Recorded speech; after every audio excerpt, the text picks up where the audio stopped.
ఈ సమయంలో వాళ్ళు తెల్లవారుజామున, ఇప్పుడు చలికాలం వాసన మంచు కురిసే టైం ఇది, తెల్లవారుజామున లేస్తారు, చన్నీళ్లతో స్నానం చేయాలి, అది కూడా నది స్నానాలు చేయాలి,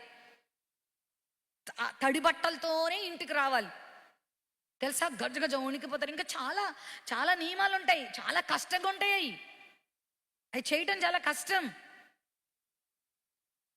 పలానా రోజున ఒక పూజా కార్యక్రమాలకు ఉంటే ఆ రోజు నీసు తినకూడదు. మనకి ఇంకే రోజు ఉండదు, ఏ రోజన్నా తినేస్తాం కదా.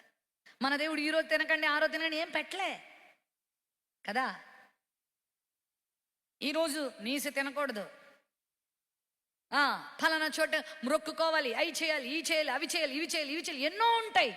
కానీ దేవుడు నీకు ఎంత సునాయాసంగా భక్తి జీవితాన్ని ఇస్తే అది కూడా నువ్వు చేయలేకపోతున్నావు. మొన్న నేను న్యూస్ పేపర్లో చదువుతున్నాను, ఒక భక్తుడు తమ